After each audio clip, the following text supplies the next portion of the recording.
What you are about to hear is highly classified. Pay attention and listen at all times. And most importantly, remember, I am Groot! Ladies and gentlemen, you are now entering Zone 4.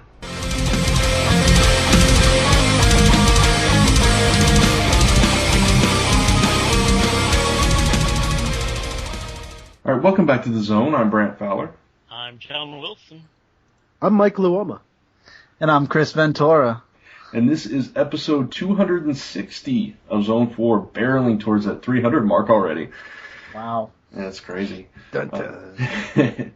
And just to remind everybody, our 5-year anniversary is coming up next month, which is crazy. I can't believe we've been doing it this long.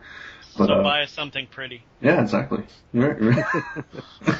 But we got big things planned. We're still working out all the details, but hopefully it's going to be like a month-long celebration of Zone 4. So we'll see.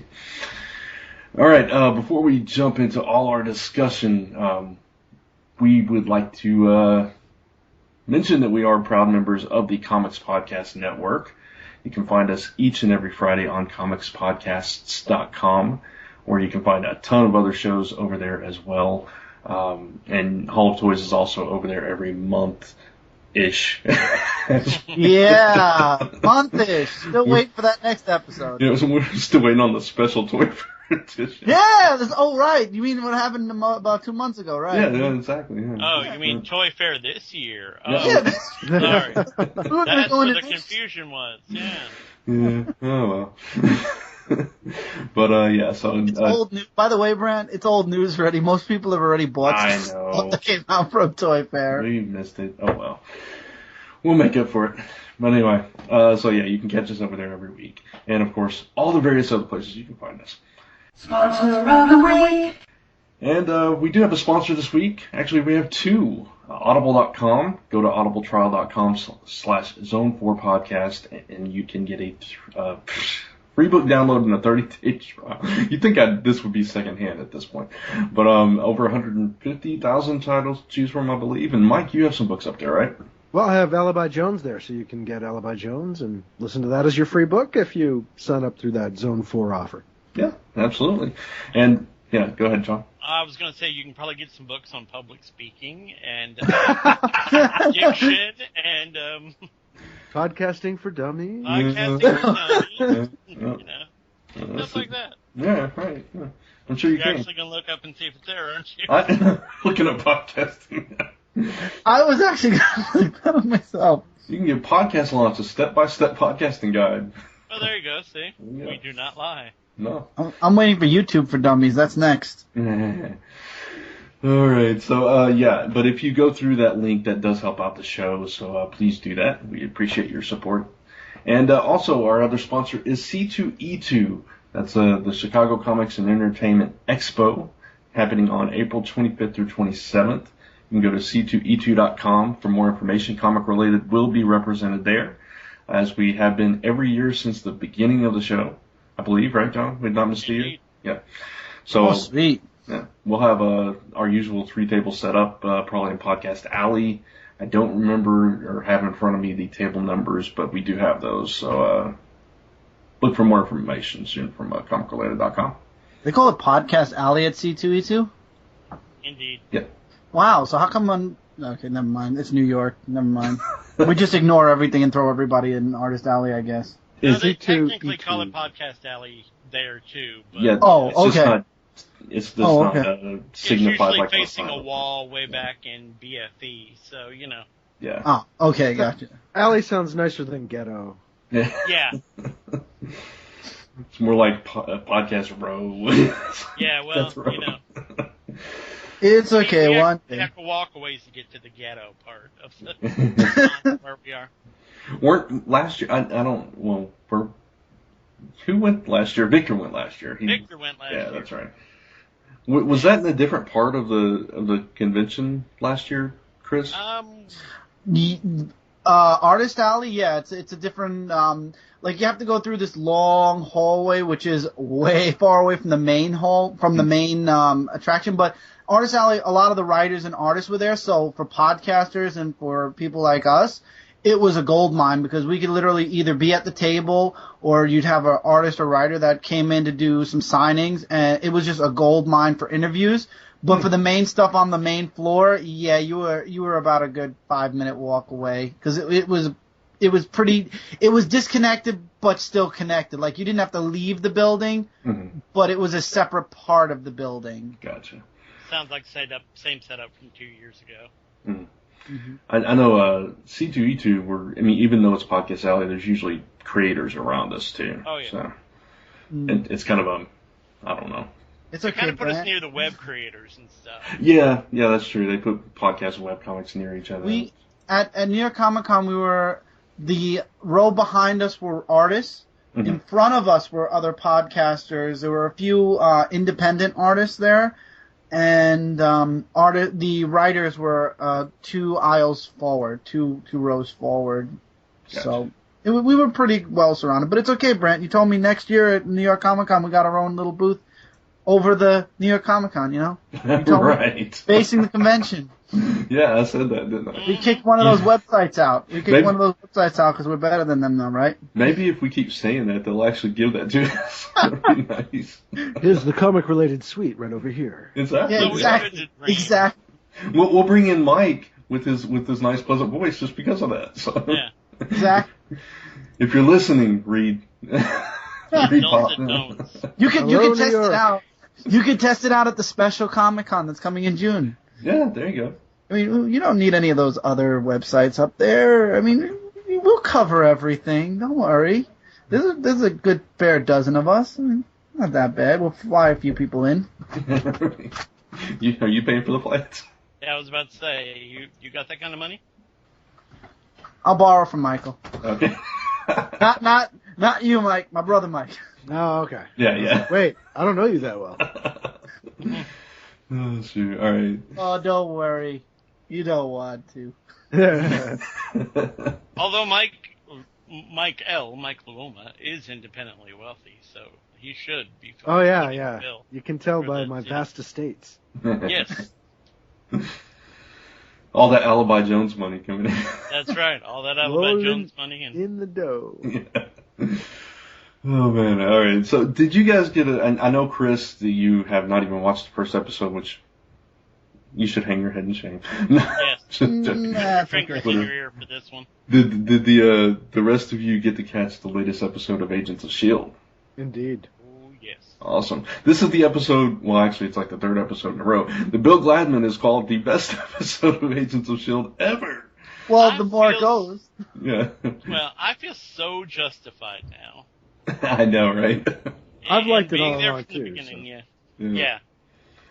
He's I'll like, wait Being for the there from the DVD. beginning and telling him, yep. give it some time. Whedon does the slow play. You know, he Didn't builds we have this slowly. extensive conversation on one of these Zone 4s with Bill about Agents of S.H.I.E.L.D.? We did, yeah. We did, and I thought I remembered that. I know I could go back and listen. and he was wrong because now he has nothing to complain about. See, I really feel like they couldn't have done something like the last episode right away because then you get no sense of this team and who they are and that Right. they can do stuff on their own. Right. And plus, But- then you would expect something like that every single week, and then you would eventually get disappointed. So. Right, exactly. You don't want a guest hero of the week. It would be kind of boring. Exactly. I mean, my thing is go back and look at the early episodes of Buffy and watch how he did that slow play, build up, introduce the team, get you to love the team, then we bring in all the rock and roll stuff. Yeah. So And then we get Angel as a follow-up series. hey, Angel was a good series. I loved Angel. That's what got me. I didn't watch Buffy. I started with Angel and then I went into Buffy. Completely stole Forever Night's opening music, but a very good series. And then there's Firefly. And then there's Firefly, which we're all very sad. Yes. I love Firefly. Have you guys, just a little sidetrack, have you, either of you read the comic, the new series coming up from Dark Horse? There's a couple No. issues out so far. Not yet. Firefly? I keep missing it. Yeah. Yeah. Yeah, it's called What a is it, Leap on the Wind or something? Serenity, Leaps on the Wind. Okay, I gotta go back and. No, Yeah. It's a direct oh wait, I follow-up have to the it. movie. Yeah, direct follow-up yeah. from the movie. It's the I know- first. The I first knew it was two. coming, but Yeah.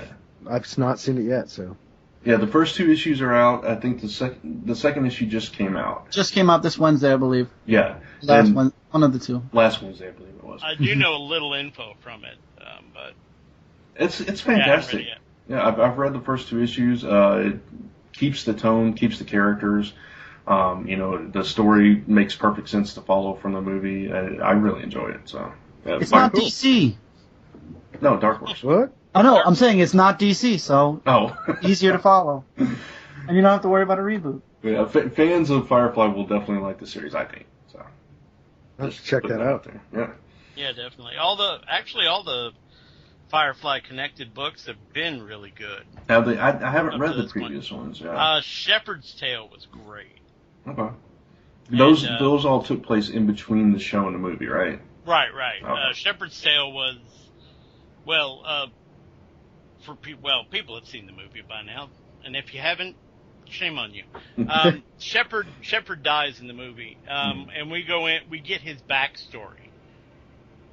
Some of his backstory, anyway. Yeah. They still didn't tie everything together, but we get his backstory where you see why he seemed to have all these connections to the government and everything. Mm-hmm. And like the one episode where he was shot, and the ship was boarded by Alliance people, and he said, "Look at my ident card," and they immediately went, "Get this man to the ship and get him to the hospital immediately." It explains kind of where Shepard came from. Gotcha. Kind of why he seemed to know so much tactically, and why he seemed to know things that you wouldn't expect a priest to necessarily know. Yeah, stuff that we would have eventually learned if the series had been in yeah. time. Yeah. Oh yeah, definitely. Stuff that honestly, it would have probably played out like the way he's playing things out with Coulson, Mm-hmm. which drives me insane. It's like with every answer we get another 3 questions. Yeah. But You mean Philip, son of Cole? Philip, Yeah, that was Cole, great. Yeah, That was Philip awesome. son of Cole. That How is was it that you more are like still that. alive? Yeah. I must go tell Thor. What manner of sorcery is this? Why are we talking Yeah. No. about her like she's Dracula? What is happening? What Lady is happening here? Chris, Lady Sif from I know, I saw the Homework picture. X, she was on there. I'm gonna wait for the DVD set because I'm so far behind now, and I'm just gonna power watch the whole first season. Just as long as you do. Yeah. I am. .com, brother. Just hop on. Oh yeah, that's true. I could do that also. Yeah. Or They still Hulu, have for that episode matter. 1. They still have episode 1 through up, right? They didn't cut any I off. haven't I checked don't know. recently, but I assume so. Plus Hulu has it, so Oh yeah, that's true. Hulu never takes anything down Hulu until never it's. takes anything down. So, but yeah. Anyway, back at the ranch. Yeah. Yeah, I was a little disappointed that Lorelai was so easily dispatched. Yeah. I kind of wanted it to. I knew they were only going to have her on for 1 episode. Mhm. Sif, I mean. Yeah. But it felt like it wrapped up a little quick to me. And I was like, I was hoping this could, go on a little bit longer because of the inherent coolness of the whole episode. Yeah. And she was yummy looking. I'm sorry. And she was yummy. I gotta say that. She was the actress was perfect Lorelai. Yep. Yeah, definitely. And well, we should probably preface this for people who don't know. Lorelai is Amora the Enchantress's more evil sister. Yeah. You can't get more evil than the Oh, trust me, she was more evil. Go back and find the really, really old Thors that she was in. The more evil sister did in the comics exactly what she did on the show. I really wanted I kind of wanted all the men to be incapacitated, and for them to continue the whole thing of the women having to take over. Like, I really wanted to see Simmons get in there. Yeah. That would be And Skye to a lesser extent. I mean, she's still recovering, obviously. But, I kind of really wanted to see the women really have to, wanted to see Simmons have to come out with a ridiculously large night-night gun or something and have to kick ass. Say hello to Because my she little did friend. that other episode. She, one of the earlier episodes, she really did kick ass, so I was pretty impressed. But yeah, it was really good all around. And, like we said, our buddy Bill Gladman is finally giving it the thumbs up it deserves. Yeah, I kind of agree with you. I would have liked to see more, but I mean, I guess they wanted to wrap it up because Jamie Alexander was only going to be there for that. Well, yeah, that and, the B story of, Coulson dealing with everything of that. And that ending. That oh, wow. kind of surprised me, yeah. Yeah, I don't want to spoil the ending for anybody, but, with that character having seemingly taken on much more, much more not personality, but much more caring feelings for the team. Yeah. I mean, that's straight out of, New Avengers there with, Spider-Woman. What was happening at the very beginning, you know? It's also a very Whedon thing. It's a very, very Whedon thing. Yeah. Mm-hmm. But, I mean, incredible, and that's a little what kills me. Clark Gregg has specifically asked people not to spoil when they're live tweeting. Yeah. So I have to be vague about everything I say when I'm live tweeting. Right. You do a good job at it. I try, but it's like, whoa, what the hell? Yeah. Yeah, it's kind of hard. Yeah. Yeah, Oh, go ahead. No, I was just going to add one thing. I mean, my wife is kind of hooked to it. Oh, nice. I mean, Kim, she's not really that much for comic book head. Mm-hmm. But, yeah, she's really connected to the series and has kind of been since day one, So, Right. Huh. I mean, she's always liked Whedon stuff. Mm-hmm. And she kind of grudgingly sometimes goes to the comic book movies with me and stuff.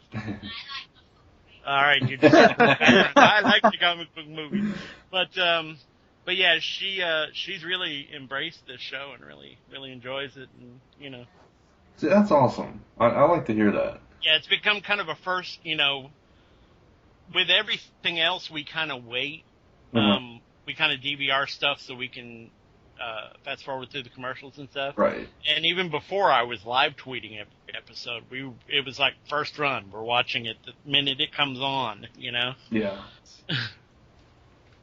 So yeah, it's been so really good. And then we could jump right into the news because there's another announcement that popped up, Agents of S.H.I.E.L.D.-esque. Yeah. Adrian Pasdar, who played... that was interesting. Yeah, for anybody who doesn't know, he played Nathan Petrelli on Heroes. He's going to be guest starring in an episode in April as Glenn Talbot from Hulk fame. From the Hulk books, yeah. With that look, too, I mean, that's a With the little cheesy mustache. Yeah. Yeah, and that hair, man, it's like the complete buzz cut sides. Yeah. It's like, whoa, he looks so like Talbot from the 80s. It's frightening. Yeah, it is.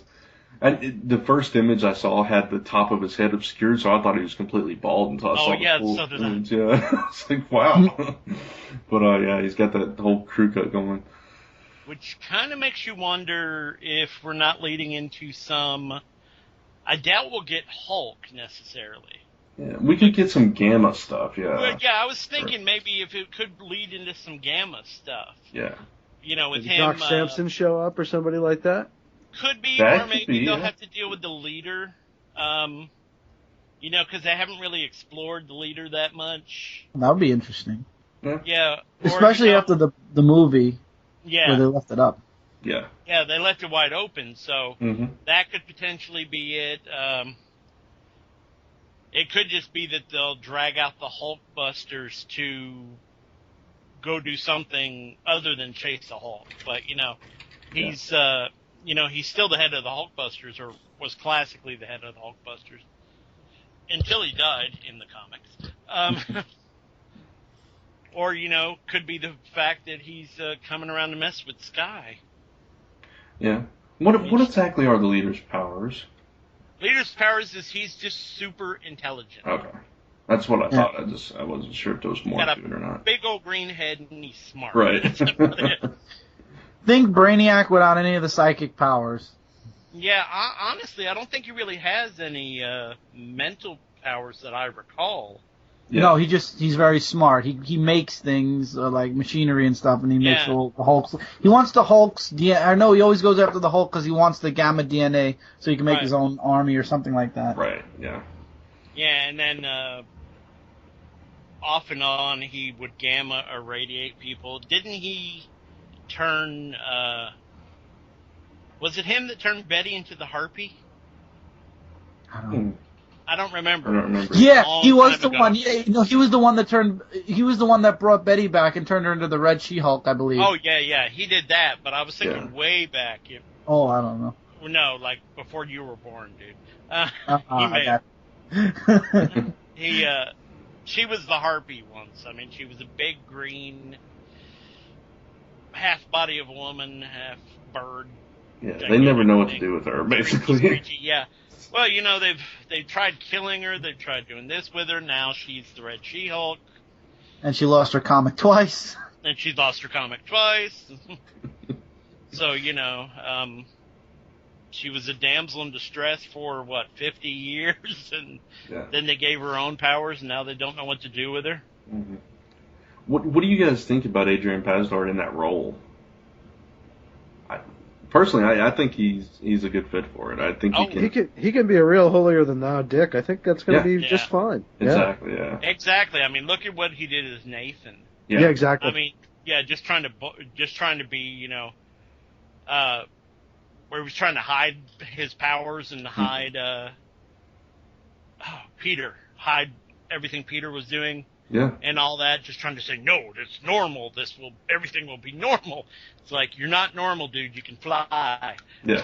and he's just trying to hold everything into normalcy, and it was all falling apart around him.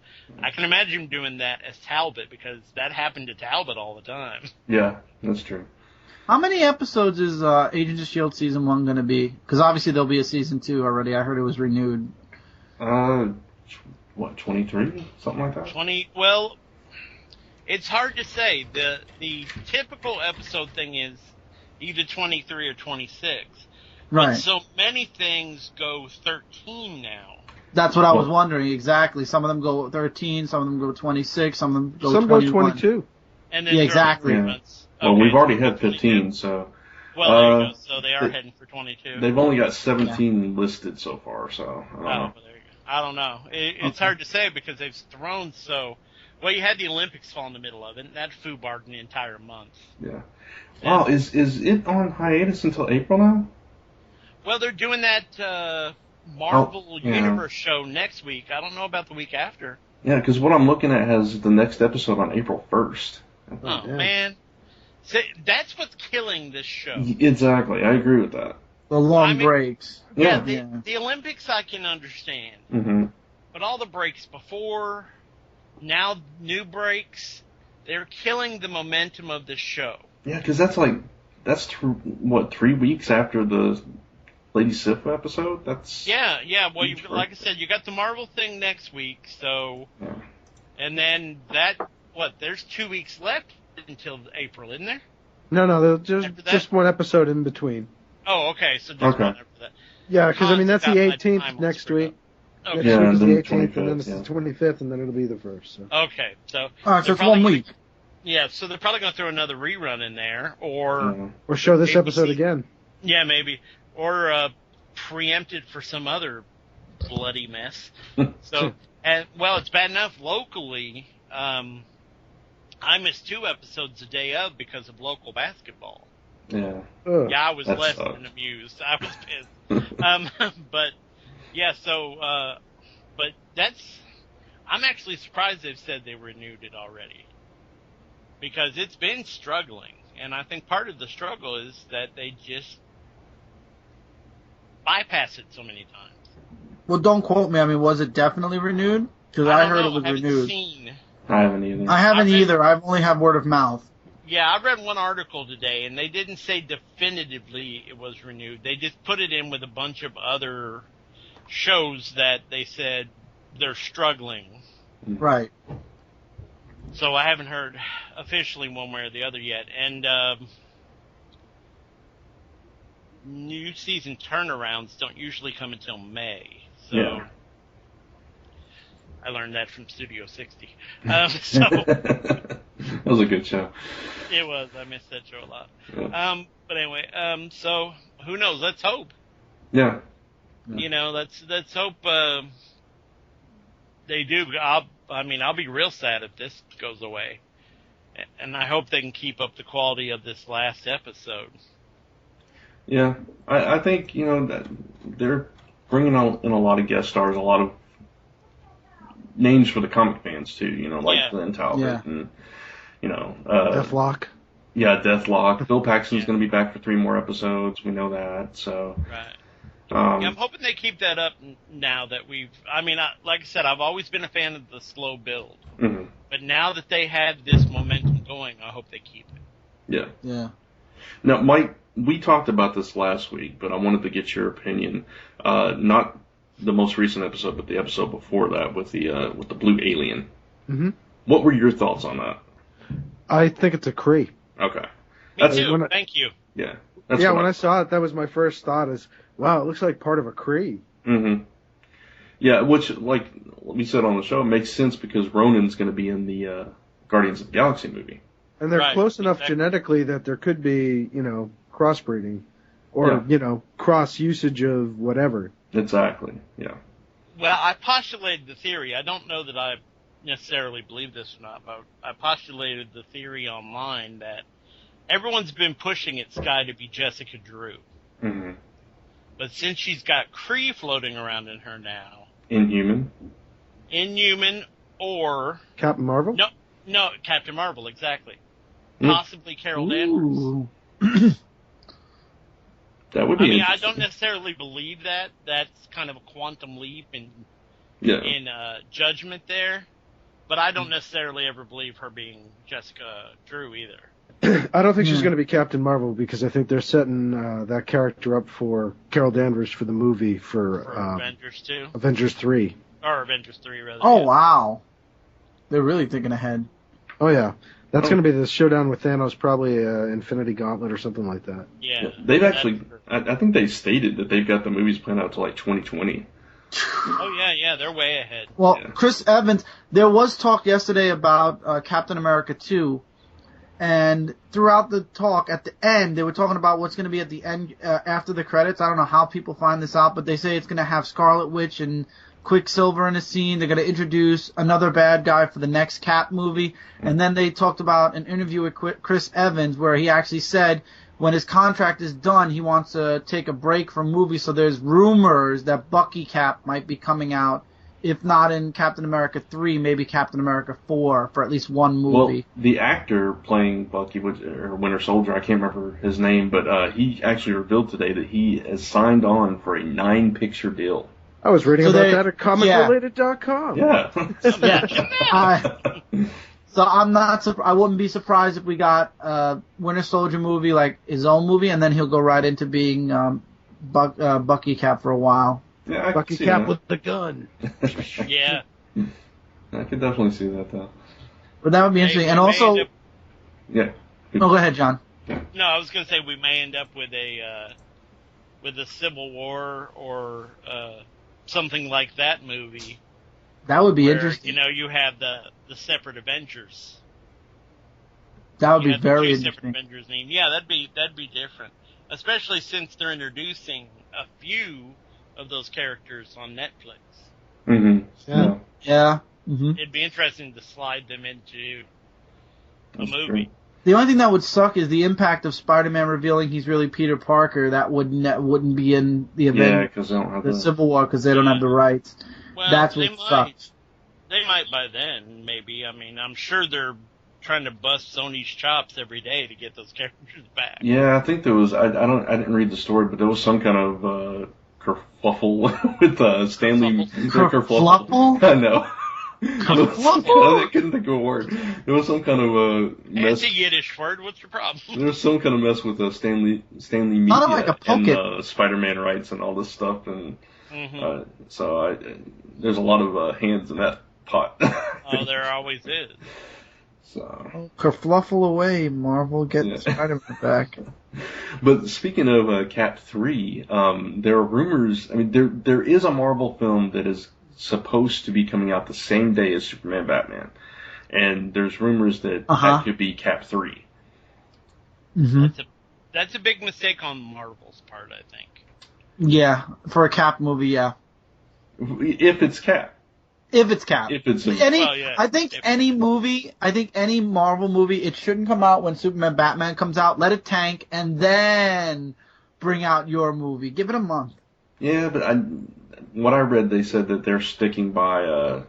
Kevin Feige said they're sticking by that date. They're not moving. So. Well, they're really looking to go toe to toe with DC then. But I said, I wasn't too much. Well, we'll see. I'm not too much of a fan of what this Batman Superman movie's trying to do. True, exactly. So I don't know that they're that worried, but no, I wouldn't be. If I was Marvel, I'd go full steam ahead. I would bank that this movie's going to tank in less than a week. There was also a rumor of DC moving their European release for that up a week, so it could be the same for the U.S. too. Oh, lucky us! Lucky us! Hooray! Hey, don't knock it yet. You know, it could surprise It may us. surprise you. I'll give it. If Lex Luthor's the way they're saying, I don't think. I know, and I know your feelings about how Man of Steel ended and everything, but it was still a good movie. Look, I don't even care. I don't even care about the next snap anymore. It's history now. I'm looking at the future and I'm cringing. I know, but I'm saying that they surprised a lot of people because nobody really expected Man of Steel to be that great because of what we got with Superman Returns.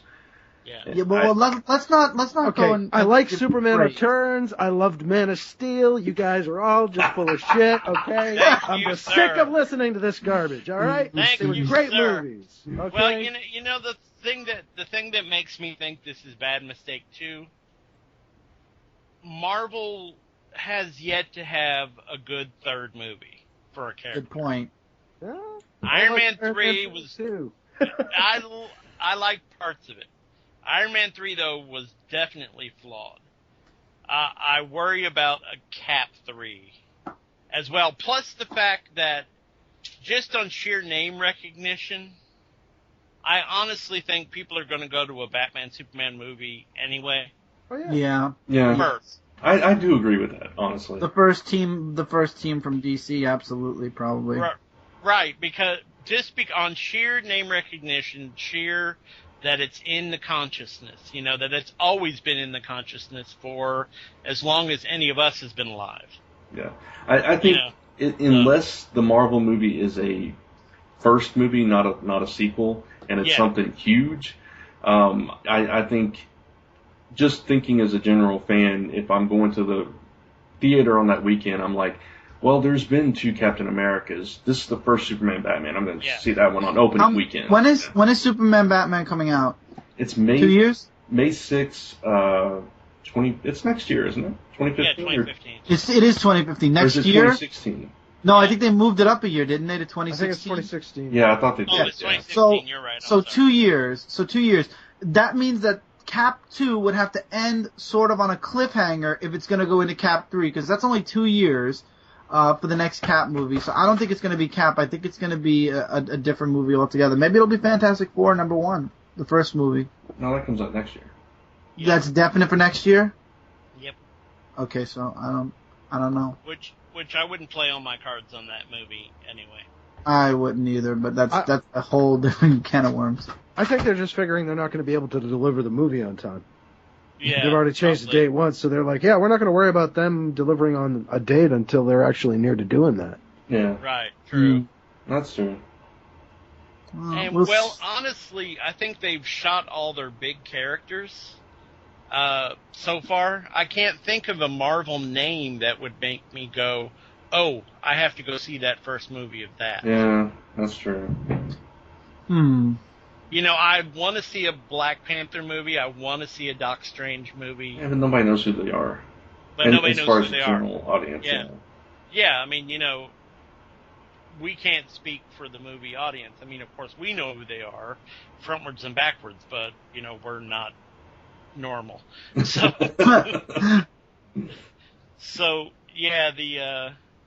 I can't really think of a name that would psych me out enough to make me want to run to it. From Marvel? Yeah. Yeah, I can't think of any name that they haven't, Unless it's Thor 3. I mean, that's the only... Well, even that... It's a third movie. I know it's a third movie, but the Thor movies have done really well for them. Well, that's true. True. Well, there's already another X-Men movie that's in the making with Age of Apocalypse. Yeah. Yeah, that's not Marvel Studios. So. True. Yeah. Yeah, it's true. Yeah, you're right. Yeah. And those are flawed as well. So that's another very much so. Oh yeah. That's another issue of not really being able to count the two next to each other as equals. I still love them all though. I like them. I don't love them. Well, I love all them, modern comic films. I just it's so cool. Well, yeah, I mean, as a comic geek, I want to see anything based on a comic. Right. Well, not anything. I'm still very skeptical about that Gotham TV show, but we won't go into that. No, please. Oh. Yeah. I have issues with that. But, Uh-huh. we won't go into those. Speaking of TV, did you guys see the first look at Constantine? I did. My God. He looks more like Constantine than you know who. Yeah. Yeah. And he's British. Oh, he is. Well, yeah. That was, wow. When I saw that picture, I was like, whoa, that is Constantine. So Sting's a bit old these days, so yeah. So, I think it's, I mean, I read a couple of pieces, I can't remember who, maybe the director was saying this or that, and they were kind of hinting towards being more faithful to the source material than the movie. So, hopefully. Yeah. He was talking about bringing, I'm sorry, John, go ahead. No, I was just saying, I was talking to Chuck about it this morning, and he's been a veteran of a lot of the British and Welsh TV shows like Torchwood and a few other things he's popped up on. So I think it's going to be a very faithful rendition. Yeah. Plus, they said they're not gonna do all that silliness that they. What were you going to say? That they did with the Kenny one. Go ahead. Well, I heard the producers were saying something like they might bring in other DC supernatural characters as well. So. Oh, that'd be cool. That would be very interesting. I think they found that kind of works with Arrow. So. Yeah. Well, definitely. Speaking of which, I'm catching up on that show now. I was a few episodes behind. Arrow. Yeah, I'm still way behind. Yeah. I'm a season behind. Do you watch that one at all? A couple seasons behind, yeah. No. Okay. You're a couple seasons behind. You're the entire series behind. Yes, I am the series behind. I'm telling you, everybody out there, if you've not watched the show, skip season 1. Yeah. I'm waiting for season 2. Just read the Wikipedia page so you know who he is, and then watch season 2. It is really awesome. I mean, right now, or at least the most recent episode I watched, the daughter of Ra's al Ghul was in there. You've got the League of Shadows all over the place, and it's interesting. Black Canary's a regular now, so that's cool. It's almost to the point who isn't a regular. Well, true, but in kind of the street level, DC Superman's not a regular in it. He's not street level. Good point, yeah.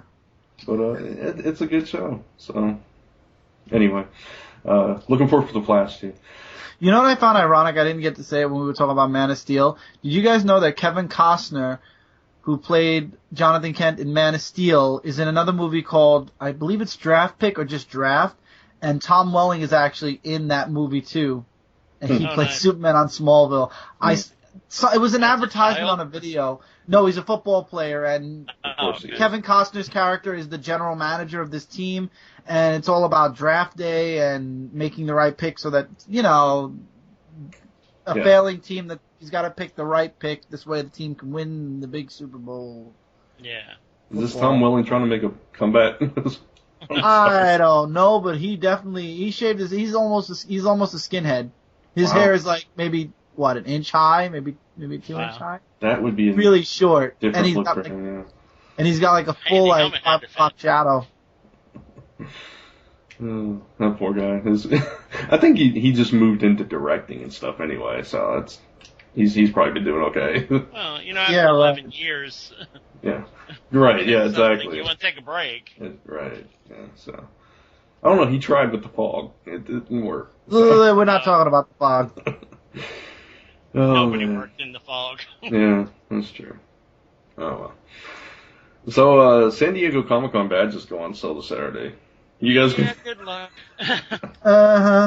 John, I know you watch Big Bang Theory. You and I may be the only ones. I don't think you like it, Mike, right? No. You're right. Yeah, I know. But you'll appreciate. Huh? Well, hang on before you say that. Okay. I have some bad news for you, Mike. Renewed for 3 years. I already saw it. Yeah. For 3 years. Wow. 3 effing years. Wow. 3 more years of it. Right out of the. Yeah, go ahead, John. I'm sorry. No, I was just going to say right out of the gate. Yeah. 3 more years. That's crazy.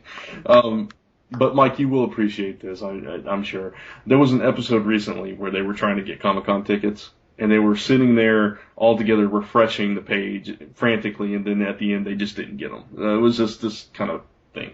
Anyway, I thought that was funny. But I can imagine. Accurate, I suppose, yeah. Yeah. Yeah, exactly. So I figure this Saturday there's going to be a lot of that going on. So. Honestly, it's becoming more and more impossible to get these tickets. Yeah. And I think it's a bit unfair to, like, the general fans that it's become so difficult to get tickets for this. Yeah. Well, on top of that, they've done away with the 4-day tickets altogether. Yeah, you have exactly, to buy yeah. So, I don't know. It just seems that they're trying to cut out kind of the average fan and make it more, almost more of a VIP sort of thing where, only a select number of people can actually get tickets. Yeah. It does seem like it's going that way. I mean, are they even selling tickets on site? I'm not sure that's right. I don't think so. I think they sell everything online, and if you don't get it by then, you're out of luck. Yeah. Which is crazy. Which is insane. Well, it's just, it's reached a point of saturation where it doesn't even make sense to go if you're a small creator. Right. Yeah. It's funny, though, because if you tell anybody, hey, yeah, I write comic books and I create comics and publish comic books, they're like, oh, do you go to Comic-Con? It's like, I go to several, yeah. No, I don't go to that one that you've heard of. Yeah. But, it'd be like, yeah, I was there. Didn't you see me? No. Yeah. Every year I'm there. Yeah. Yeah, all the time. You don't see me? Even if you were, they probably wouldn't because there's so much. Yeah.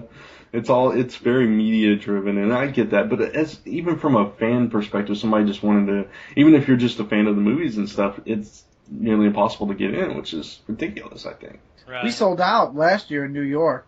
It was sold out. People were trying to buy tickets from the people that are down the blocks that buy tickets from the people that only go 1 day and they have like a 3-day. I think that's why they actually changed it to single day passes.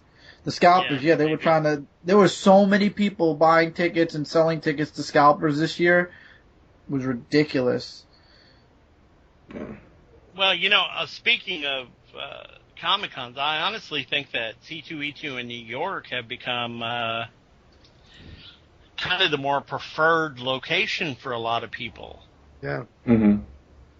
Well, they're more real. They're more about comics. Yeah. Yeah.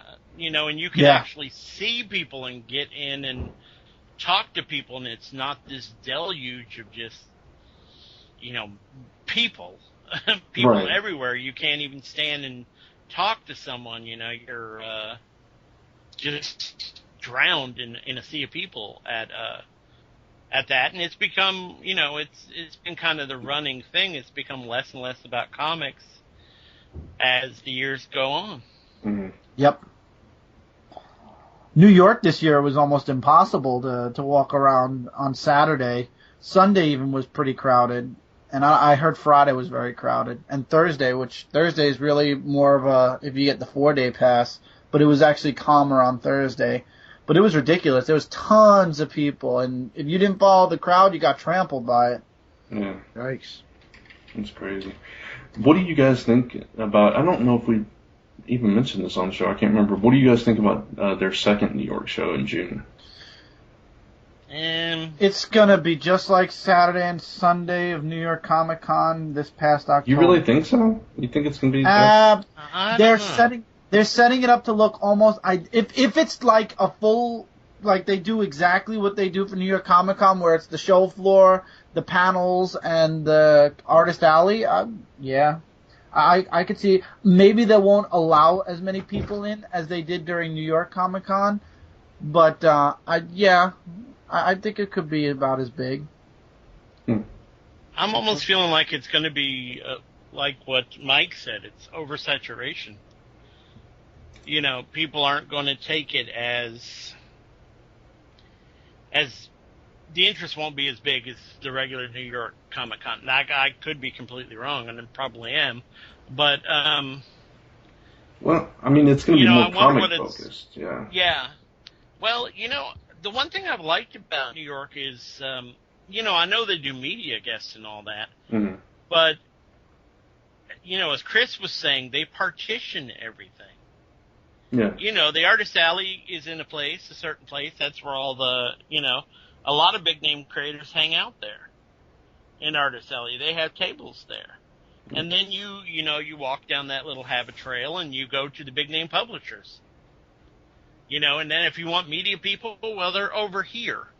Like the year that I went, and I never saw the media people. Because they were off in a whole other section. I actually didn't even know where they were until the end of the con. Until the last day of the con, I'm like, oh, yeah, they had all these media guests. I never went and saw one of them. Same thing happened to me this year with New York Comic Con. On Sunday, I found out, hey, Tony S. Daniels right behind the comic-related booth. How about that? Yeah, go ahead, John. No, sorry to cut you off. I was going to say, I saw more media people walking around the con than I did at their supposed tables or booths or whatever they had. I wonder if they would have been better served to do it in a different city or state, actually. I mean, I get the appeal of having it in New York, obviously, especially, I don't know. A lot of the main two comic companies are practically moving out, but still. It's due to taxes and money, not the convention. But I mean, I'm sure. Yeah, but it's kind of smart to have a show in between C2E2 and NYCC. They're kind of filling out their entire year that way. So I get, from a business perspective, I get their point in it. But yeah, I think it would have been cool though if they had branched out to a third market. Right. I don't know. I don't even know how tickets are going to be for the special New York Con. I know filling out for press this year was pretty. They didn't even ask you for anything. They just wanted to know your credentials, and then they're like, "We'll get back to you," and that was it. Definitely not like New York. Interesting. Like the full-on one, the full New York one. Yeah. A little bit different. Yeah. Yeah, I think this is going to be more of an exclusive. It's like Toy Fair also. Toy Fair, you have to have an exclusive this or that, or else forget it. We don't need you. You have to update so many times and this and that for that. It's interesting. Yeah, you got to be impotent. Yeah. Oh shoot. All right, so let's shift gears. We actually have a Facebook shout out this week, believe it or not. Cool. Actually, before we leave that? news, I do have one bit of sad news that I just uncovered like 5 minutes ago. Okay. Hal Douglas, which means nothing to most people, I'm sure, but everyone has heard this guy. Hal Douglas is the movie voice guy. He's the In a World guy. He passed away today. Oh, wow. Sad.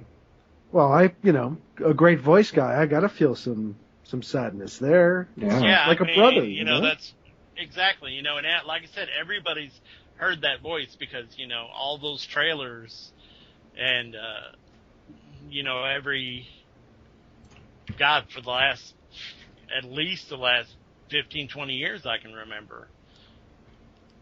You know, and that in a world thing kind of became his signature. Yeah. In a world. Yeah. In a world. Yeah, exactly. You know, and well, not the funny thing, but the ironic thing was the thing we do at the end before Brant had asked you to do it in the thing. I was going to volunteer to do it and do it in a world voice. Oh. So it's like, oh, wait, irony there.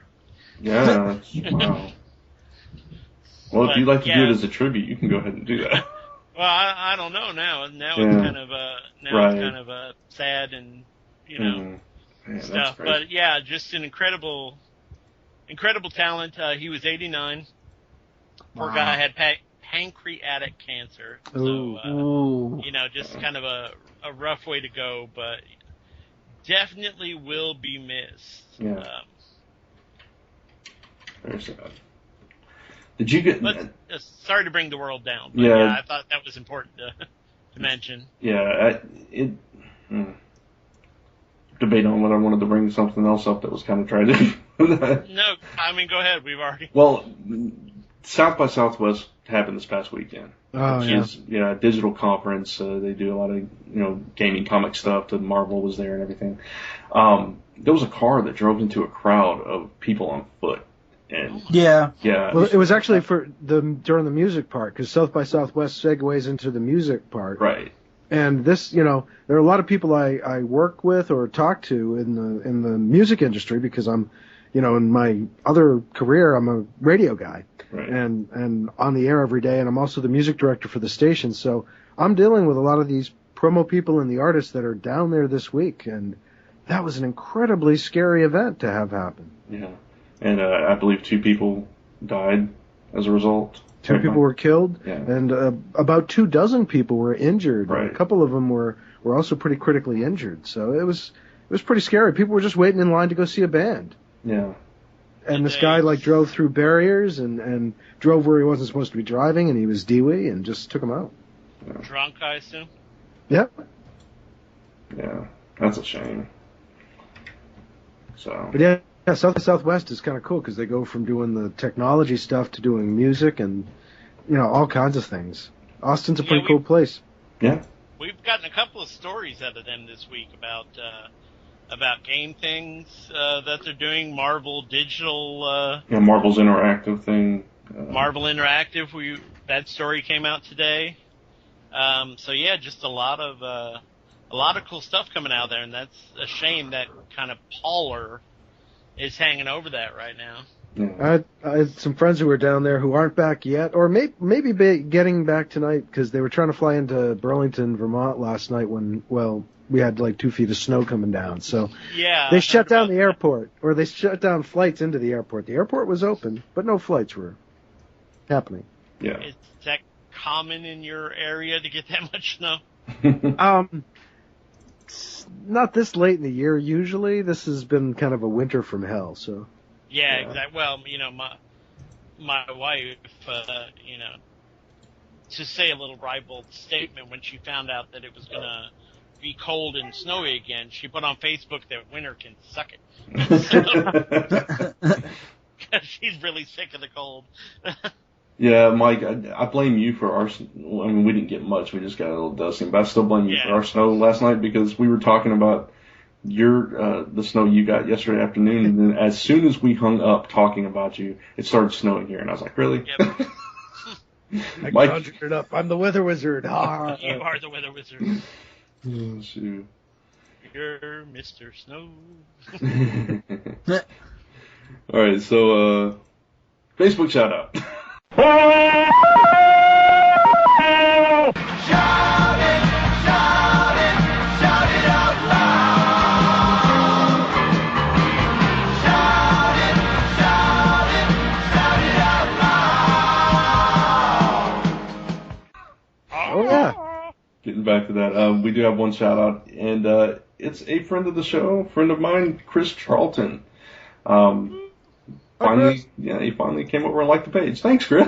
Yeah, Chris. You really like us. About time, Chris. Jeez. Yeah. But Chris is the writer and I guess publisher of Assailant Comics, and I let her pretty much almost maybe everything that the Assailant does. So that's cool. He likes Slacker Jedi as far as music goes. Slacker. That's pretty cool. The Middle Fork. Peter Gabriel. Okay. All right. The Night Divided. So interesting choices there. Movies, Star Wars, of course. Let's see. Charlie Kaufman, Jacob's Ladder, The Prestige. TV shows, he likes Twin Peaks, Star Wars Rebels, of course. Almost Human, Brooklyn Nine-Nine. Never seen that show. Never heard of it until right now. I don't even know what it's about. It won an Emmy. I know. I tell you. I have no idea. And Fantastic show. I've never seen it. Okay.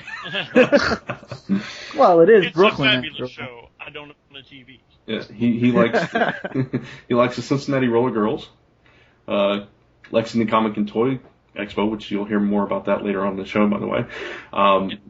Winged Elf Girl, and Zone 4, of course. So yeah, Chris, thanks, man, and always a pleasure working with you. So appreciate the support.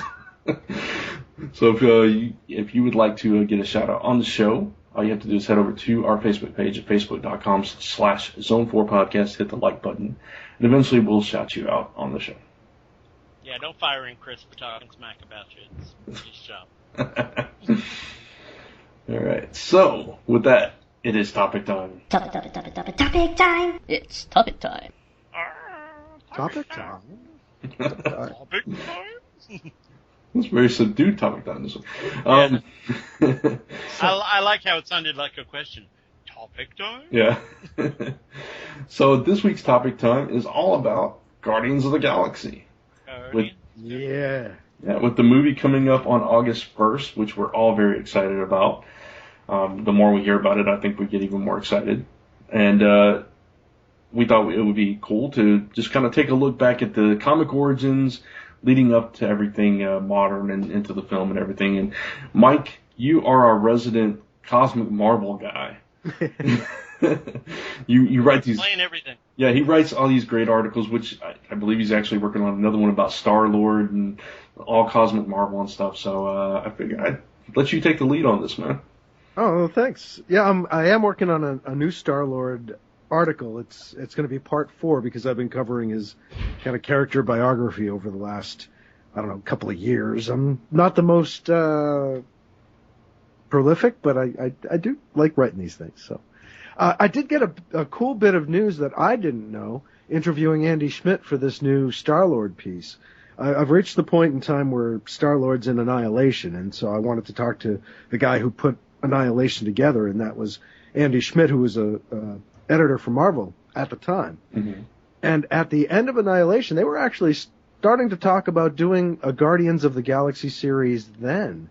And Andy discouraged them because he said, well, they've all gone to different parts of the galaxy. Drax has, just killed Thanos, and, Nova hasn't been back to Earth for a while. He said it just doesn't make sense to have them be a team yet. So they convinced him to go with a Nova book as opposed to a Guardians of the Galaxy book, with that in mind a little bit further down the road, if the second Annihilation series did well. It did, and so we did get the Guardians of the Galaxy series, but I had no idea Marvel was actually considering one that early on, a new Guardians series. So yeah, there's some news. Yeah, that's pretty interesting. Yeah, I didn't know that either. So that's just one of the things I found out, and I'll be putting this new Star-Lord bio up soon, so you should probably see it in the next week or so if all goes well. Nice. But the Guardians of the Galaxy really go back to, I think it's, I know they're in the 70s, probably late 60s. I'm trying to remember my dates, but they first showed up in one of those one-shot Marvel titles that were around at the time, where they'd feature different characters and different teams each week. Yeah, it was Marvel Superheroes. Mm. And after that initial appearance, then they were brought back in the Defenders, and that's where people who were like comic book fans at the time really got to love this team, the Guardians of the Galaxy. They show up, they are at first, confused for being bad guys, they fight, then they reconcile, and it turns out they're from a far future where the Badoon have been the bad guys, and so there's a really cool story with the Defenders in like the mid-'70s. And then they kind of go away for a while until Jim Valentino brought them back in the 90s. And that's really the very cool part of the team that most people now remember as the original Guardians of the Galaxy team. Mm-hmm. It was that lineup that was in the Defenders, but it was really Valentino's run that made people really love them. He wrote, I think, through issue 25 or so, even though that run of Guardians went to the mid-50s, I think it was. Wow. But yeah, which was a completely different team than we have now for anybody listening. a totally different team. Although one of the characters from that run, Zandu, is going to be in the movie, although they haven't really said how. Yeah. Which yeah, yeah, go ahead, John. Well, I was going to say, I think they've got him in the middle of a battle. Yeah, he's Michael Rooker's I've playing. seen. Yeah, Rooker's playing him. I know that. Yeah. And he said he's not going to have a fin in the books. Zandu has this like crazy kind of mohawky fins. Yeah. But I guess Rooker doesn't have that. He said maybe he's just going to have a cool mohawk. I don't know. Yeah. Is it Zandu or Yondu? I think it's Yondu. You're right. Okay. Yeah. Yeah. Why do you, or you probably know this because I was never that big into Guardians, but why the change from that original team that we know, the Charlie 27, Nikki with the flaming Major hair, Victory, Yondu, Major Victory. Why the switch from that team to the team we have that we're seeing in the movie? Well, it's kind of an interesting. They're not really related, so they're not the same team, but there is a connection. Mm-hmm. Kind of What happened? Relation. The team that was in the 90s was in the far future, and you saw people like Simon Wonderman actually shows up in that series as a far future version of himself, and you also get like a few different incarnations of offspring of Marvel heroes, if you will. And that that series kind of petered out towards the end. And it was the 90s. It was the 90s. It was kind of tied in with Quasar and stuff, Mm-hmm. I think, as if I'm remembering correctly, because the end of it was kind of like lackluster. Valentino had been long gone, so it kind of didn't have the same magic anymore. Yeah. And that team just kind of went away. So the new Guardians of the Galaxy team is really a team book that grew out of the Annihilation series, Mm-hmm. and the follow-up series to that, which was Annihilation Conquest, where they turned Star-Lord over to Keith Giffen for a mini-series and said, do this thing that's kind of like the Dirty Dozen, except with a crew of space people that are, going to be expendable, led by Star-Lord.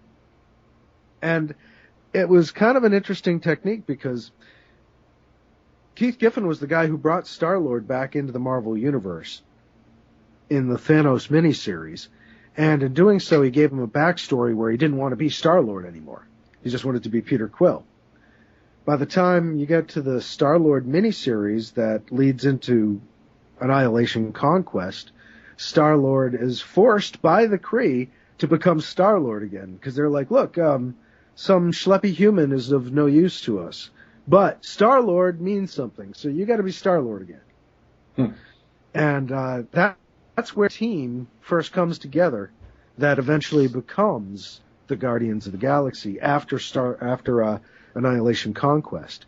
When Annihilation Conquest ends, we've had Adam Warlock return, and with his kind of cosmic power and Star-Lord's, strategy, he's really good at strategy, and that's the thing that first brought him on the scene in Annihilation, is he was a good aide-de-camp to Nova to help him fight the Annihilation Wave in a war, because Nova was used to being a superhero. He wasn't used to being a soldier, warrior, a soldier. So, that's the kind of mentality that Star-Lord has. So with him looking to start a team, with Adam Warlock there to bring that kind of cosmic power to bear, they were able to start a team, the Guardians of the Galaxy. And a guy comes flying back through time who turns out to be Major Victory from the original team, Vance Astro. And he's like, yeah, no, I'm a part of this team, Guardians of the Galaxy. And they're like, yeah, that's what we should call ourselves. Yeah. And so that's how they come up with the name, is they get it from one of the guys from the original team, and they just kind of steal it. Right. Is it complete bodysuit Vance Astro at this time, or? Yeah, is it's the he guy still... he can't leave the suit. He's in the blue and white suit. Oh, okay, so. yeah. Okay. But he's still got Cap's shield. Yep, and that's the first thing they find. They find Cap's shield encased in ice on an asteroid, and then as they chip away, they find Vance Astro in this asteroid. Nice. Yeah. But yeah, a lot of the same people who are in the movie were in the book, except I haven't heard that much about Adam Warlock. I have heard he may be in it, but I haven't heard anything solid.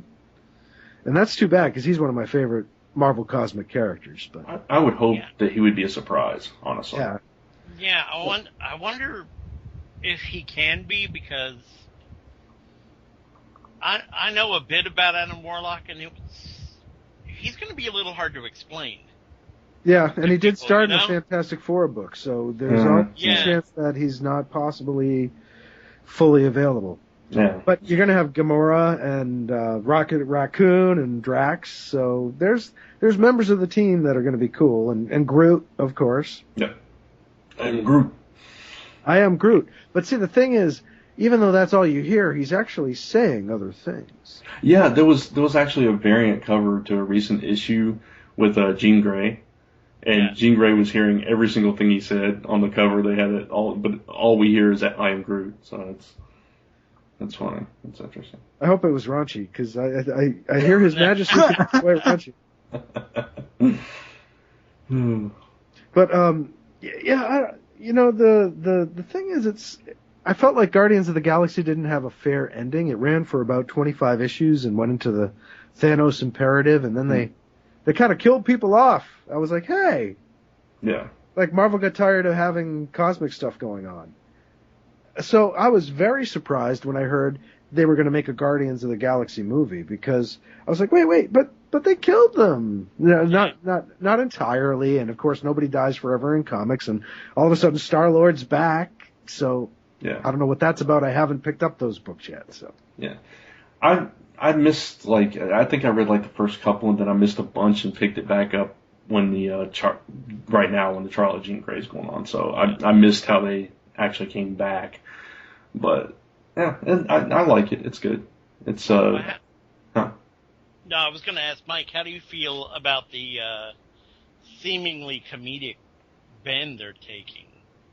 Oh, that was what my question was going to be. Yeah, I think it's fantastic, because you know what? That's always been Star-Lord. He's always been a wisecracking, sarcastic bastard. I mean, when they first create the character Star-Lord back in the 1970s, 1978, Steve Englehart is writing him. And as he's creating the character, he's like, okay, I'm going to call him Peter Quill, because those are both synonyms for dick. Right. Yeah. So it was deliberate that he was going to be a dick. And, Englehart's vision for the character doesn't play out, because he ends up not writing more stories with the character. Instead, they turn it over to Chris Claremont, John Byrne, and Terry Austin as a trial before they start writing the X-Men. And so they wrote a Star-Lord story that's really awesome, and kind of is now more, I don't know, it set more of a tone for the character than Englehart's version did, but Englehart's vision set a lot of things in motion for the character that are still there, so I don't mean to discount what he did either. But yeah, I mean, all along, he was supposed to be a dick. The first thing he says to Richard Rider, Nova, in Annihilation, he says something about, you sure you're up to this, Richie? It's like, it's just, he's always calling him Richie, which is pissing off Ryder all the time. Well, Nova's a kid. Not that much of a kid. No, not that one, yeah. No, that's Sam. That's Sam Alexander. Yeah. Richard Rider was in his late 20s, early 30s. Yeah, because was he? Okay. Yeah, because when he was on New Warriors, he was even older than everybody else. I was thinking he was more of a kid-ish thing. He was about the same age as Quasar, I would say. Oh, okay. Yeah. He was back when he was called Kid Nova and stuff, right? I mean, that was back in the 70s. But that was too, right? 70s, yeah. Or mid 80s. Yeah. But by the time he joined New Warriors, he was seasoned a little bit. So. Oh, okay, cool. Yeah. But yeah, I mean, I think that it should be comedic, and it's funny. I mean, I opened up the first issue of Guardians again because I'm doing research for this new Star-Lord article that I'm putting together, and I looked at the picture and I'm like, God, it looks like the actor there from that TV show they got to play him. Yeah. I can't remember his name or the show right now, but Chris Pratt. Chris Pratt. That's I right. can't remember the show yeah. either. Parks and Rec. I think so. Yeah. Yeah, I think so. But yeah, I opened up the first issue of Guardians. I'm like, God, that's what he looks like. Yeah. Okay. Yeah, personally, I think they've done some really good casting with this movie. So far, I'm really, really looking forward to it. I think there's always been an element of humor to the Marvel movies. Yeah, absolutely. Yeah. Yeah, I that's, yeah. I don't think that's a new thing. And look at, they're going to have Ant-Man too. Right. Yeah. That's got to have a lot of comedy in it. With what's his name? Well, Paul Rudd. Yeah, Paul Rudd. And Edgar Wright is making it. I mean, come on. Yeah. There's no way there's not going to be a comedic element. Yeah, but this is the first Marvel movie that I recall that they deliberately called the heroes assholes. So, Yeah, but they deliberately called the hero a dick. I mean, Peter Quill Well, true. was deliberately to be a dick. Yeah. well, when you said Steve Englehart, I mean, that's all you had to say, really. It's like, oh, okay, I get it now. I'll give you, they are definitely doing more comedy. Yeah, they are with pushing this in one. more comedy. I mean, Well, I mean, yeah, it makes sense, yeah. But they also Yeah. have a talking raccoon. Exactly. True. So they can't take themselves too seriously or people just won't buy it. Yeah. Yeah, it seems like they're pushing a lot of Rocket's prehistory out of the way. The whole. No, I think they're gonna be like, he's just an alien who happens to look like a human raccoon. Oh, they're not going to go into the whole asylum thing. No. He's just an So alien. that's who what I happens to look- mean. They're going to push that away. Yeah. Well, that hasn't really been a part of his backstory as part of the Guardians of the Galaxy. He just Yeah. shows up, Bill Mantlow's stuff, God bless him. And, if you can donate to his cause, do so. But, his stuff, his backstory isn't really a big part of what Rocket is now. Yeah. Yeah, I too read the trial of Jean Grey thing, and he pretty much seems to be the one in charge these days, Well, yeah, he kind of. He's always been a pushy little bastard. Yeah. Well, of course, yeah. He's kind of like that. He's kind of like Napoleon that. complex. He's kind of like that second to Peter, but he kind of takes charge a little bit. Yeah. Yeah. Especially when there's action. Yeah. Yeah, he'll say things like, I've got a bigger gun, so why should I shut up? Yeah. Can we Exactly. go shoot now? Now, speaking of the movie, I wonder, because Drax the Destroyer was solely created to kill Thanos. Right. Mhm. I wonder if that's going to play into the film at all, being a comedic kind of movie. No, I don't think Drax is going to be comedic at all. Well, no, I don't. Yeah. I don't think he could be. It's Batista. Yeah. WWE. I'm interested in seeing which version of Drax they decide to go for, the really dumb version or the new smarter version. That's a good point too. Yeah. Now, see, in the 90s, after if you're familiar with the Infinity books at all, Infinity Gauntlet, Infinity War, Right. or Warlock in the Infinity Squad, that Drax is not very smart. No, even Yeah, when they no, not at reintroduced all. him with a miniseries, he still was that kind of dumb character. Yeah. Well, the one that they did before Annihilation, that miniseries is where he turns into the smarter Right. Drax. Yeah. And shorter, which they make a comment on in Annihilation too, which is funny. Yeah. I thought you were taller. Yeah. Yeah, I am glad they got rid of the whole cape and the, gold attachments and all that crazy crap. Yeah. Oh, all things in their time, and those were Yeah. very much of their time, and just don't make sense now. Yeah. No, it doesn't. I just wonder if he's going to go into like a berserker rage when he sees Thanos or something. Oh, probably, yeah. I would hope so. They got to Yeah. do something. Drax They the have to have Destroyer. him What does he destroy do? something, yeah. He's got to destroy things. Yeah. Yeah. Honestly, I all the comedy aside, I can't wait for to see Nebula and Gamora go at it though. Oh, yeah. So. Well, yeah, and we had that one story where Karen Gilliam was saying, Zoe Saldana needed no rehearsal whatsoever. She was ready to go. She's used Yeah. to these things, and she was saying that she needed like 2 weeks of rehearsal just to pump up to, Zoe Saldana's size. Right. Like, she was a little skinny English girl before this. Or skinny Scottish girl, rather, before this. Which is funny to say, because Zoe Saldana is a very skinny girl, but she's fit. Yeah. She's fit and she's tough and she's been in all these action movies. And she's now the most dangerous woman in the universe. Exactly. Indeed. Well, that was kind of always true. Well, yeah. But I think what's going to be fun is to see how much of the other stuff is in there. Mm-hmm. They were on the head of a celestial. That's where they based themselves. The floating head of that's right. Yeah. a celestial that was just in space in a place called Nowhere. And I think they're in that as far as what I've heard. So in Nova, yeah. But that also was run by a telepathic talking dog named Cosmo. Yeah. And he had the Russian accent even in his mind speak. Was he a cosmonaut dog? Cosmos, yes, he was. Yes. Oh, nice. They just had Cosmo in Nova. That's why I thought you guys were talking about Nova. Yeah, and the Celestial Head and Nowhere. Yeah, they had all that. Okay, cool. I'm glad they still have that active. Because I haven't picked up one of the cosmic books in a while. It's been a while for me. Yeah, Nova and Beta Ray Bill showed up at it. So. It was... Oh, cool. Oh, yeah. Didn't they reintroduce Nova as someone else and then? Sam Alexander. Yeah, he's a kid. Yeah. Yeah. Okay, that's the one I saw. He's the last Nova. All of the rest of them are gone. He's a black Nova.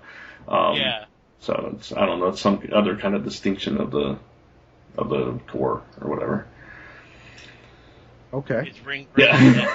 Okay. But apparently all the other Novas are dead. Yeah.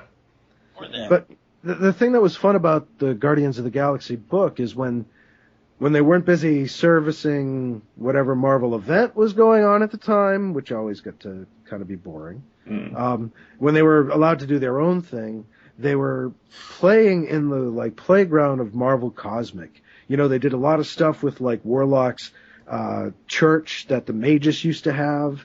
They did a lot of stuff with bringing back Monarch Starstalker of all things. A character that had one appearance in a Marvel Comic Presents anthology book, Abnett and Lanning, that wrote this, they used to call them DNA. I don't think they were even writing together anymore, which is a shame, but it was Dan Abnett and Andy Lanning did most of the writing on the series that, this movie is based on. And they just had such a love for Marvel cosmic characters, it made you go back and revisit them. I ended up going back and revisiting all of the Killraven stuff because he showed up in one of the Guardians of the Galaxy books, and I was like, who the hell is this Killraven? Yeah. And I wanted to learn more because they brought him in and they made you care about the character again.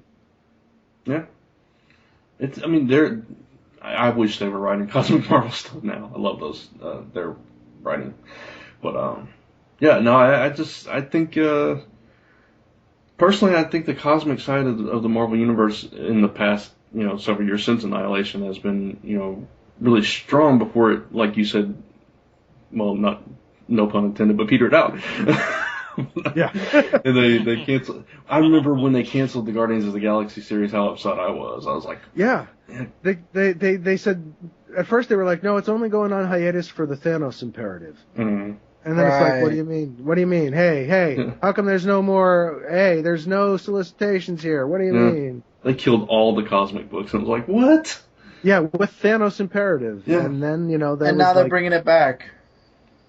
Yeah. So Bendis can write it. Yeah, Bendis is writing it. I like his stuff usually, but I haven't picked this up yet, like I said. Well, this week, this Wednesday, Captain Marvel just came out, and she's going out into the cosmic part of the Marvel Universe. Iron Man just came back, thank God. Yeah, I think Iron Man was in that book for a bit. And Iron Man was part of the first whole couple of story arcs for Guardians of the Galaxy until the Thanos story, which just took my mind. I think now Captain Marvel and maybe Venom? Venom, yeah. Yeah, Venom's going to be part of it. I see how the hell Venom is out there. Yeah, I'm not thrilled exactly. about that. It's Flash Thompson Venom, not Eddie Brock still, Venom, but yeah. Still, Iron Man doesn't really belong out there. Oh, I agree. So I can kind of understand it. You know what? there's an Iron Man connection to Guardians of the Galaxy, though. Because when Valentino started writing his version of Guardians of the Galaxy, one of the first enemies they came up with was this collective that was a very Borg-like collective before there was a Borg, but they were all automated machine technology, and they were called the Stark. Yeah, I remember that. Yeah, I remember that. So there's always been an Iron Man connection to Guardians of the Galaxy. Yeah. Okay. Weren't they, was that connection linked back to Aaron Stark, or am I, I think it was something like Am I that. It's hard for me to remembering recall right now. Yeah. But I don't think it was Tony Stark. No, I think, because Aaron Stark was kind of always sort of evil, so I wonder if it was kind of connected to that. When they finally came across the Stark, there were like all these different Iron Man type variation things. Right, so. yeah. Interesting. The Stark. The only thing with Venom is his costume is alien. That's it, and it's not even the original Venom. I just don't think Venom belongs out there. Yeah, I mean, Maybe the costume will go home. Oh please!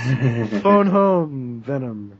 I mean, I don't mind Captain Marvel out there. I mean, she makes No, sense. well, it makes sense. She could fly out there for that. Yeah. You know. Plus, she is Captain Marvel now, so She is Captain Marvel. He can do that. She could do that.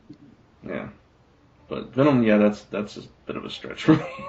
Yeah, I would say so. I'll have to see what they do with it. Well, Venom does stretch. Nah. Stretch from here to Pluto. With that? Oh shoot. Sorry. Yeah. But yeah, no, I mean, I don't know. I'm really looking forward to this movie, and I can't wait for it. I think it's gonna be really good. I'm looking forward to next Tuesday night to see what they show on this Marvel Universe special.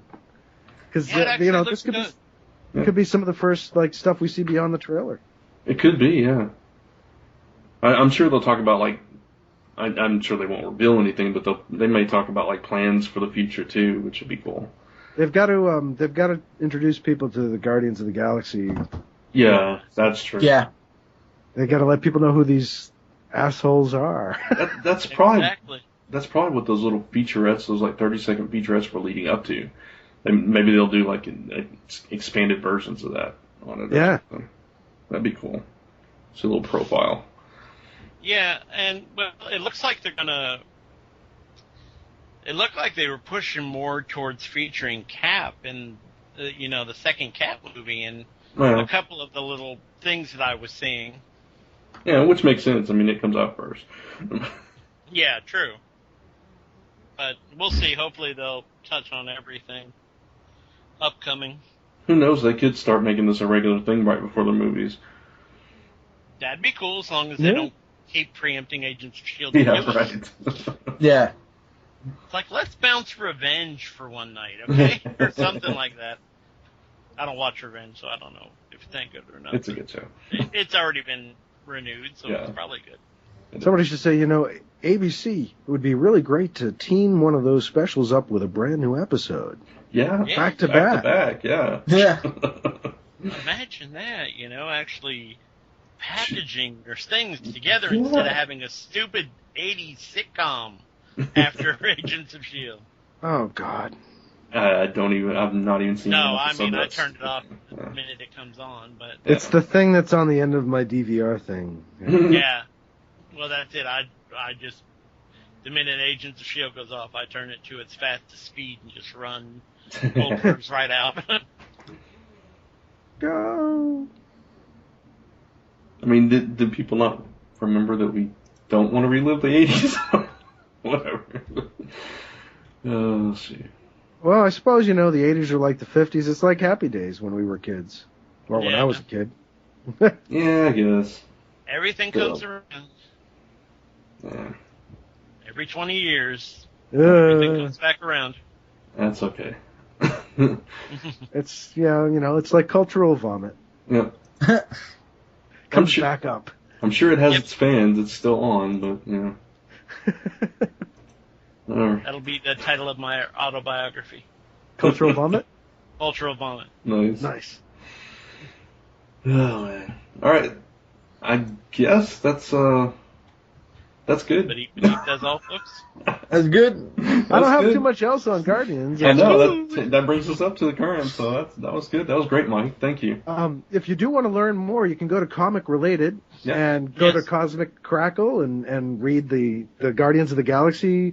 I did a segment or a bunch of segments on the original team, and now I've got like the first 3 parts of the Star-Lord story are up there, and part 4 is in the works and should be up there soon. So awesome. And also, I'm currently on Comic Frontline's YouTube channel. I'm reviewing the Trial of Jean Grey crossover between All New X-Men and Guardians of the Galaxy. So if you want to know what's happening right now in the books, head over there. Cool. Yeah.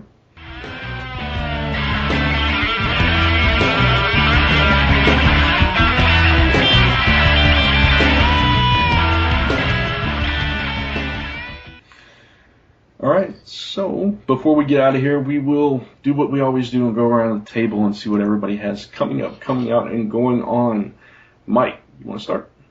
Sure. I just want to encourage people to check out glowinthedarkradio.com because I've got Vatican Assassin book is free. You can get mine up there for free.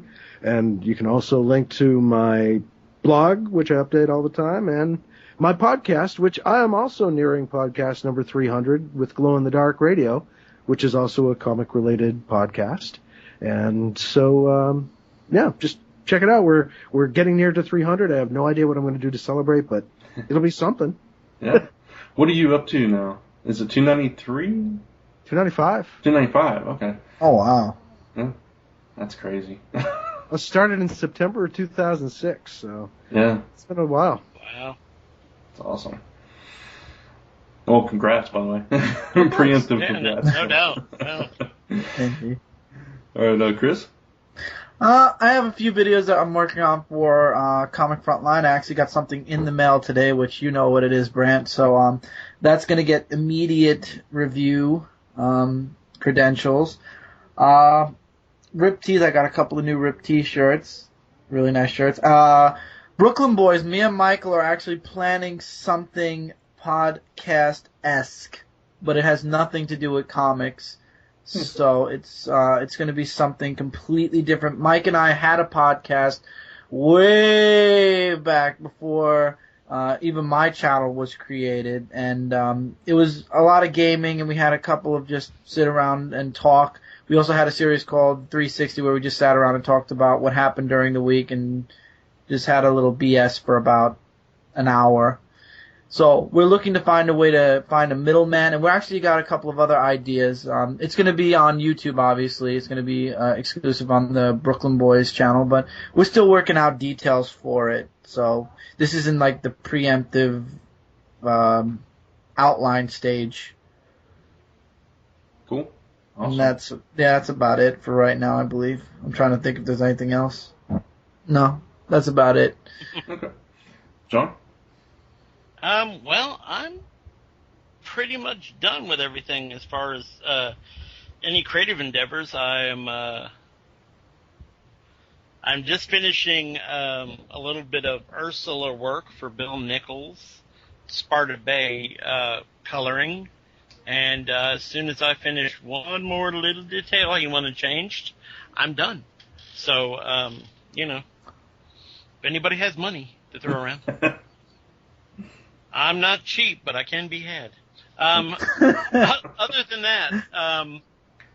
that, con season is upon us. Yes. I will be, by the time you hear this, I will be at the Lexington Comic-Con at the Derby City Comic-Con / comic-related table. Woo! Come out and see me and Chuck and whoever else wanders up and say hi and bring us cookies. Beyond that, there'll be a lot of pictures from that, of course.